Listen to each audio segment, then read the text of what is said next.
오늘 우리에게 주신 하나님의 말씀은 로마서 4장 25절. 여기에 예수 그리스도의 부활의 비밀이 숨겨져 있습니다. 한 목소리로 같이 보시겠습니다. 예수는 우리가 범죄한 것 때문에 내줌이 되고 또한 우리를 의롭다 하시기 위하여 살아나셨느니라. 아멘. 오늘 말씀의 제목 한 목소리로 같이 보시겠습니다. 나의 부활로 너는 의롭게 되었다. 예수님의 부활은 나의 부활입니다. 아멘. 예수님의 생명은 이제 내 안에 있기에 나의 생명입니다. 교회는 예수님의 꿈이 열매 맺는 장소입니다. 그래서 이 교회를 통하여 지역이 살고 그리고 그 지역에서도 살아서 앞에서 앞서가는 교회가 있어야 돼요. 그래야 같이 가는 거고, 그래야 처져 있는 교회들을 당겨주는 거고, 그래야 죽은 영혼들을 살릴 수 있는 동력이 됩니다. 우리 영월대교회가 그랬으면 좋겠습니다.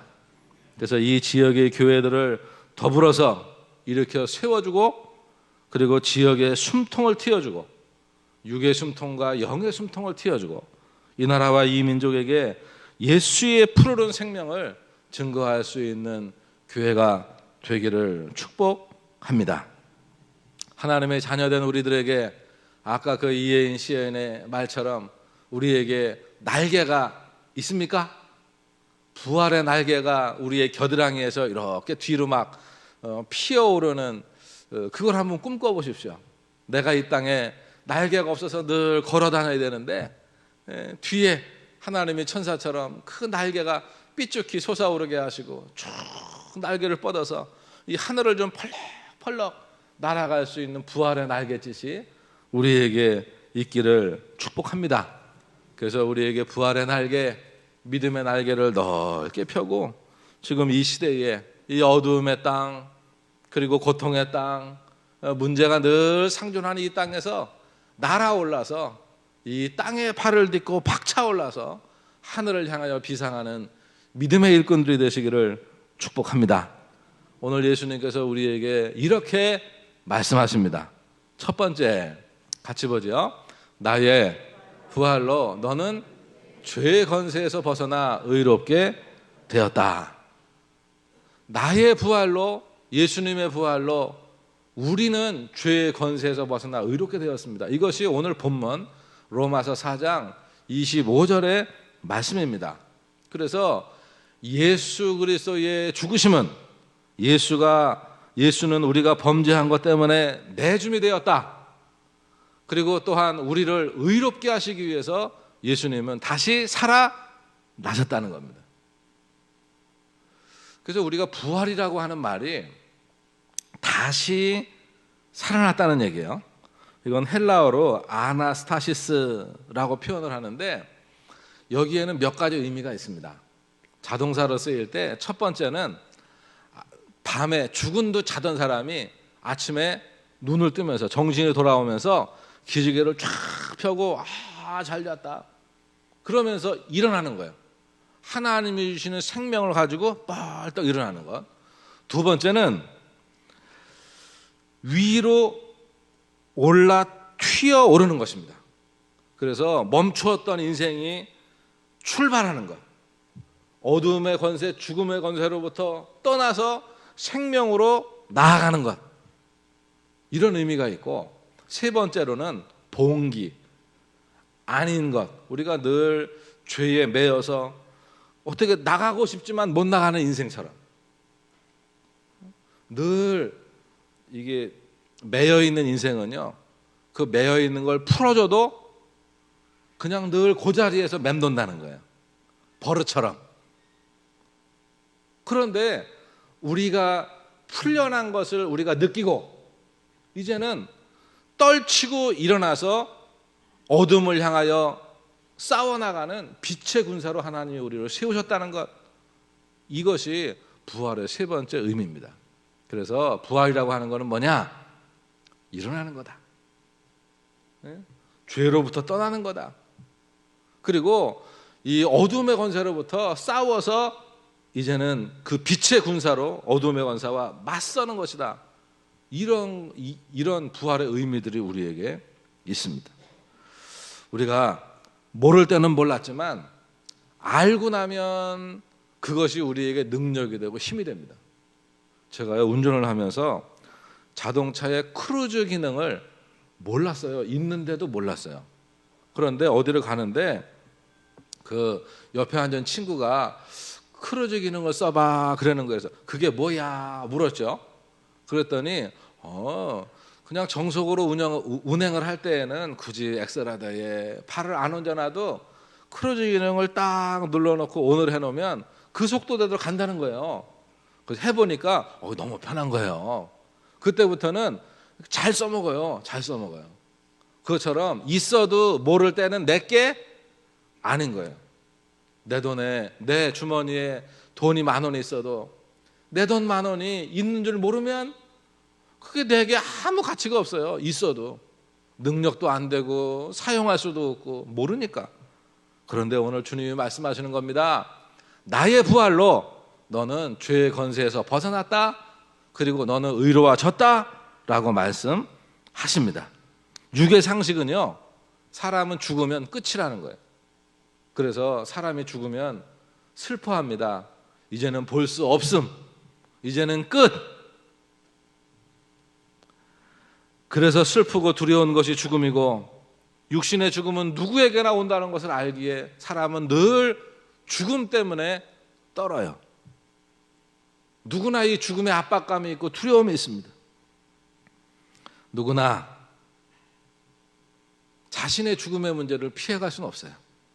이 땅에서 그래서 가장 큰 사랑이 뭐냐? 예수님께서도 말씀하죠. 이 땅에서의 가장 큰 사랑은 친구를 위해서 죽어줄 수 있는 게 가장 큰 사랑이라는 거예요. 그렇죠. 이것만한 사랑이 어디 있습니까? 그런데 우리가 남을 위해서 내 돈도 희생할 수 있고 그리고 내 시간도 희생할 수 있고 때로는 내 목숨도 희생할 수 있어요. 그런데 그것은 그의 세상에서의 문제, 세상에서의 것을 위해서 희생이지 영적인 죄의 문제는 내가 그의 죄의 문제는 해결할 수가 없어요. 왜냐하면 이미 나는 내 죄의 문제를 가지고 있기 때문에 그렇습니다. 그래서 욕심이 잉태한 즉 죄를 낳고 죄가 장성한 즉 사망을 낳아요. 이 땅에 우리는 태어나면서 응아 이러면서 태어나는 사람은 없어요. 자꾸 뭘 쥐어요. 이게 쥐어요. 집에서 뭐만 잡으면 입에 집어넣어요. 그래야 사니까 인생의 본능이에요. 본능. 그런데 우리의 육신의 본능은 뭐냐 하면 우리 속에 있는 영이 하나님을 찾아가는 것입니다. 육신의 본능은 자꾸 쉬는 거예요. 땅으로 들어가는 거예요. 선 자는 앉기를 원하고 앉은 자는 눕기를 원합니다. 이게 육의 본능이에요. 근데 영의 본능은 자꾸 하늘을 찾아가요. 나를 창조하신 하나님을 찾아가는 영의 비밀과 영의 본능과 육의 본능이 내 안에서만 이렇게 갈등을 일으키는 것이 우리 인생입니다. 그런데 세상의 죄의 문제를 내가 해결할 수 없어서 늘 고민하는 이 인생에게 하나님께서 내 죄의 문제 때문에 내가 죽으면 그냥 끝이에요. 내가 아무리 내가 사랑해도 그 사람을 위해서 내가 죽어줄 수 없는데 죄가 없으신 하나님께서 이 땅에 죄 없는 사람의 몸을 입고 이 땅에 오셨어요. 그래서 사람의 씨로 오신 게 아니라 하나님의 씨로 여인의 몸을 빌어서 이 땅에 오신 예수님, 그 예수님이 이 땅에 오신 그 성탄절이 우리에게 큰 기쁨이고 우리에게 행복이에요. 근데 그 생명이 우리에게 어떻게 증거됐습니까? 예수님이 십자가에 죽으심으로 그 예수님의 십자가로 우리의 모든 죄들이 십자가로 이체가 됐어요. 그래서 우리 통장에는 우리의 인생에는 내가 죄를 가지고 태어난 죄 그리고 하나님 없이 말하고 행동하고 생각했던 그 모든 죄들이 오래 살수록 죄가 쌓이는 거예요. 인생이. 그런데 이 모든 죄들이 예수 그리스도의 십자가로 이체가 되면서 우리는 의로워졌습니다. 이것이 십자가의 비밀이고 복음이에요. 영접하는 자, 그 예수님을 우리에게 영접한 사람에게 하나님의 자녀가 되는 권세가 주어졌습니다. 이제 부활주일은 예수님이 죽었다가 다시 살아난 것을 기뻐하며 축하하는 주일입니다. 그 예수님이 십자가에 죽으신 그것이 누구를 위한 사건입니까? 이것은 우리 모두를 위한 사건이지만 직접적으로는 나를 위한 사건이에요. 같이 해보겠습니다. 예수 부활, 나의 부활. 이것이 내가 살아남으로 너는 의롭게 되었다라고 하는 주님의 음성이고, 두 번째 주님의 음성 같이 봅니다. 나로 말미암아 큰 기쁨의 삶을 살아라. 여러분, 예수님 때문에 기쁨의 삶의 주인공이 되시길 축복합니다. 그리고 우리가 세상에서 닥쳐오는 여러 가지 환난과 어려움, 세상 사람들이 당하는 여러 어려움들, 뭐 이런 것도 우리에게도 다 옵니다. 와요. 코로나 위험도 있고 황사의 위험도 있고 뭐 이런 인생의 위험들이 있어요. 그런데 이런 위험들을 넘어서서 하나님의 자녀들이 기뻐할 이유, 크게 기뻐하고 감사하고 감격할 이유가 있다는 거예요. 성경에 보니까 여러 기쁨들이 있지만 하나님의 자녀들이 기뻐할 이유가 세 가지가 있습니다. 첫 번째는 천지 창조의 기쁨이에요. 하나님이 우리의 창조자가 되신다고 하는 기쁨, 그거를 깨달은 자의 기쁨이죠. 그래서 창세기 1장에도 보니까 하나님이 그 지으신 모든 것을 보시기에 너무 좋았다. 하나님이 심히 좋아하셨다고 매일 창조 후에 말씀하시는 장면이 나와요. 그리고 사람을 지으시고 나서 야, 이제 드디어 나와 교제할 자를 내가 만들었다. 하나님과 우리는 교제하는 자예요. 하나님을 찬양하고 예배하고 그 은혜에 감사하고, 그러면 주님 은혜를 부으시고 감사하고 이렇게 교제하는, 은혜를 주고받으며 하나님과 교제하며 살아갈 존재로 우리를 지으셨을 때 하나님이 크게 기뻐하셨습니다. 두 번째 기쁨은 아담이 죄를 짓고 나서 이 땅에 죄의 문이 열려요. 죄의 문은 죽음의 문이 열렸다는 얘기입니다. 그리고 도대체 죄의 문제를 해결할 수 없는 이 인생에 하나님께서 인간의 몸을 입고 이 땅에 오십니다. 이것이 인카네이션, 성육신 사건이에요. 누가복음 2장에 보니까 내가 온 백성에게 미칠 큰 기쁨의 좋은 소식을 너희에게 전한다. 그래서 하늘에는 영광, 땅에는 기뻐하심을 입은 사람들 중에 평화 하면서 주님이 기쁨을 이 땅에 바다처럼 펼쳐 주셨어요. 세 번째의 기쁨은 같이 읽어보죠. 예수님이 십자가에 돌아가셨다가 사흘 만에 다시 살아나신 부활의 기쁨입니다. 부활의 기쁨이에요. 부활의 기쁨. 그래서 우리가 아침마다 부활의 그 의미처럼 아침마다 하나님 오늘도 나에게 생명을 주셔서 감사해요. 이러면서 온몸을 버둥버둥 한번 거리시고 슬슬 일어나시기를 바랍니다. 너무 갑자기 일어나면 몸이 놀래요. 그래서 눈을 뜨고 전에 눈을 왔다 갔다 하시고, 팔을 한번 주먹을 쥐었다 폈다 하시고, 그리고 한번 이게 팔과 다리를 이렇게 움직거리시고, 그리고 한번 막 몸을 한번 흔드시고, 그리고 하나님께 하나님 감사합니다. 그리고 일어나시는 부활의 새벽이 되시길 축복합니다. 마지막으로 예수님의 부활은 예수님께서 주신 말씀이 전부 진리이신 것을 증거한 것입니다. 빌립보서 4장에 보니까 주님이 그렇게 말씀하셨죠. 주 안에서 항상 기뻐해라. 내가 다시 말하노니 기뻐하라. 4절만 다시 한번 읽어보죠. 주 안에서 항상 기뻐하라. 내가 다시 말하노니 기뻐하라. 주님이 내 안에 큰 기쁨이 있으니 내가 이 기쁨을 나눠주겠다는 거예요. 그래서 우리가 기쁨이 풍족한 하나님의 자녀들이 되시기를 축복합니다. 같이 해보겠습니다. 예수 부활 내 기쁨. 예수님의 부활은 우리의 기쁨이에요. 세 번째, 하나님의 음성입니다. 주의 음성이에요. 같이 읽어봅니다. 나는 부활의 첫 열매이니 너희가 그 뒤를 이어서 부활의 삶을 살아라. 주님은 부활의 첫 열매세요. 그리고 그 부활의 두 번째 열매, 세 번째 열매들은 먼저 주님의 품에 믿음으로 살다가 주님의 품에 안긴 믿음의 선진들입니다. 그래서 인생은 마치 계주와 같습니다. 그래서 이게 열심히 우리에게 주어진 삶을 내가 바톤을 가지고 최선을 다해 달려가는 거예요.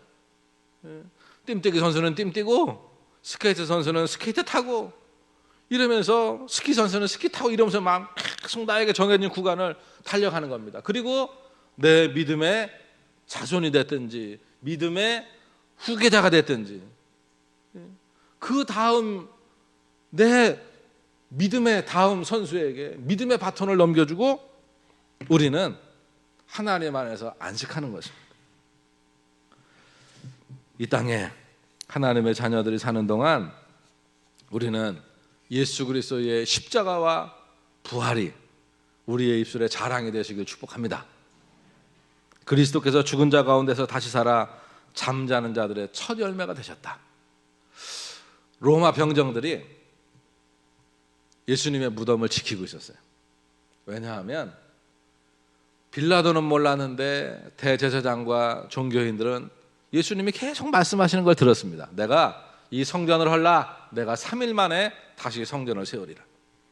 3일 후에 내가 살아나겠다고 하는 그것이 그들도 믿어지지 않았지만 혹시나 하는 마음에 빌라도에게 말을 하죠. 예수의 무덤을 지키게 하소서. 그래서 지킵니다. 새 무덤이에요. 그리고 그 무덤은 성지순례 가신 분들은 아시지만 이 무덤이 혼자 쓰는 무덤이 아니에요. 대개 유대인들의 무덤이 보면 큰 굴이 파져서 사람이 들어오고 나갈 수 있고 양쪽으로는 이렇게 굴이 홀이 이렇게 쭉 파져 있습니다. 그러면 시체 여물에서 거기다가 쫙 넣어놓는 형태입니다. 그 예수님의 무덤은 그러니까 그 무덤은 큰 돌로 동그랗게 무슨 부치기 같은데 크게 해가지고 동그랗게 해서 위로 올려놨을 때는 돌로 받쳤다가 빼놓으면 그 무게 때문에 쓱 굴러와서 딱 맞게 돼 있어요. 짐승들이 시체를 훼손하지 못하도록. 혼자 그 문을 열 수도 없어요. 그리고 군대들이 지키고 있어 들어갈 수도 없어요. 그런데 금요일 날 주님이 십자가에 죽으시고 토요일, 주일 새벽이 됐을 때 주님을 만나러 간 여인들이 있습니다. 예수 그리스도의 부활을 체험했던 사람들이 있습니다. 누구냐? 막달라 마리아와 다른 여자들이었습니다. 그리고 또 이 부활하신 예수님을 베드로가 봤습니다. 그리고 엠마오 도상의 제자들이 봤습니다. 그리고 또 도마가 없을 때 다른 제자들이 봤습니다. 그 다음에 도마가 또 예수님을 봤어요. 그리고 갈릴리 바다에서 7 제자들이 부활의 주님을 만났고 같이 고기도 먹고 말이에요. 떡도 먹고 그랬어요. 그리고 갈릴리 산 위에서 11 제자를 만나주시고 예루살렘 부근에서도 만나주시고 그리고 주의 형제 예수님 동생 야고보에게도 보이시고 마지막으로 부활하신 예수님이 승천하시기 전에 500여 예수님의 제자들이 다 예수님 부활하신 예수님 승천하신 예수님을 봤어요. 우리는 생각합니다. 죄로 말미암아 죽는 육신의 죽음은 누구도 거기에서 벗어날 수가 없어요. 그런데 예수님은 죄의 권세가 예수님을 붙잡아 둘 수가 없었어요. 죄의 권세가 우리를 붙잡는 건 뭐냐 하면 죄를 졌을 때예요. 아직도 죄가 내게 있을 때 그때는요 할 수 없어요. 죽음의 권세가 나를 딱 묶는 거예요. 그런데 죽음의 권세가 나를 붙잡으려고 하는데 죄가 없어요. 그러면 왜 그래? 그리고 나는 가는 거예요. 그래도 못 잡아요. 왜? 죄가 없기 때문에. 예수님이 우리에게 말씀하시는 부활은 예수님의 부활은 죄의 육신의 몸의 부활이 아니에요. 영의 몸의 부활입니다. 영체로 부활하는 것이죠. 그래서 예수님은 예수님은 영화로운 몸으로 부활하셔서 제자들과 더불어서 먹고 마시기도 하시고, 이게 세상에 물체들의 구애됨이 없으시 이동도 하시고, 그리고는 우리에게 보혜사로 오신 예수님께서 이제는 그 보혜사의 바톤을 성령 하나님께 인계하면서 예수님은 올라가시고 성령님이 우리 모두에게 각자 영혼마다 오셔서 내 안에 나와 함께 하시는 현존하시는 하나님으로 계시는 겁니다. 그래서 우리는 여전히 하나님의 자녀요. 여전히 죄의 세력은 우리에게 이게 막 휘행하고 다니나 우리는 성령 하나님의 보호막 속에서 살아가고 있는 거예요. 그리고 때로 우리가 넘어질 수 있으나 죄의 문제들이 이제 우리를 얽어매는 게 아니라 예수의 이름으로 툭툭 터는 거예요. 주의 이름으로 죄의 문제를 털고, 주의 권세가 와도 예수의 이름으로 싸워 이기고, 세상에 여러 가지 문제들이 있어도 예수의 이름으로 하나님께 간구하여 도움을 받으며 살아가는 것이 하나님 자녀들의 모습입니다. 이제 예수님의 부활과 그럼 우리는 어떤 관계가 있을까요? 예수님의 부활은 잠자는 자들의 첫 열매라고 하셨으니 이제 우리는 그리스도 안에서 또 잠자게 될 것입니다.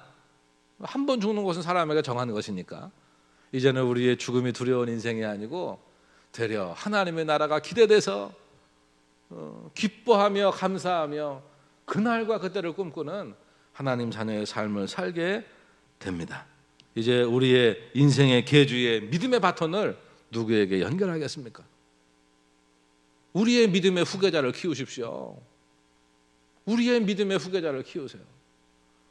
사람을 낚는 어부가 되라고 주님이 말씀하신 것처럼 이제 우리가 내 주변의 영혼들을 주님의 제자로, 그 안에 내가 예수 믿고 구원받았고 예수 그리스도의 부활의 생명이 내 안에 있듯이 이제는 또 다른 내 뒤에 믿음의 후손들, 그 다음에 믿음의 후계자를 키우셔야 돼요. 모세에게 여호수아가 있든 사도 바울에게 디모데가 있든, 그리고 우리가 예수의 제자를 삼으셔야 됩니다. 그래서 이것이 우리에게 사명이 돼서 고린도전서 15장 22절에 보니까 아담 안에서 모든 사람이 죽은 것 같이 이제는 그리스도 안에서 모든 사람이 삶을 얻으리라. 예수 그리스도를 내 안에 품은 예수 제자된 우리의 삶이 또 다른 영혼들을 살리고, 그리고 또 다른 영혼들을 주님 앞에 세우는 은혜가 우리에게 있기를 축복합니다. 그래서 주님이 재림주로 오시는 그때에 우리가 다 같이 부활하여 영화로운 몸을 입고 하나님 앞에서의 천국잔치에 참여하는 그때를 꿈꾸며 우리가 매일매일 승리하는 하나님의 자녀들이 되시기를 축복합니다. 이제 오늘 말씀의 결론입니다. 예수님의 부활은 예언의 성취입니다. 살아계실 때 주님께서 그렇게 말씀하셨잖아요. 예수님이 하나님의 아들 되신 또 확실한 증거가 부활이에요. 그래서 이게 아들이라고 하는 표현은요, 하나라는 얘기예요. 영이라고 하는 표현이 하나라는 얘기예요.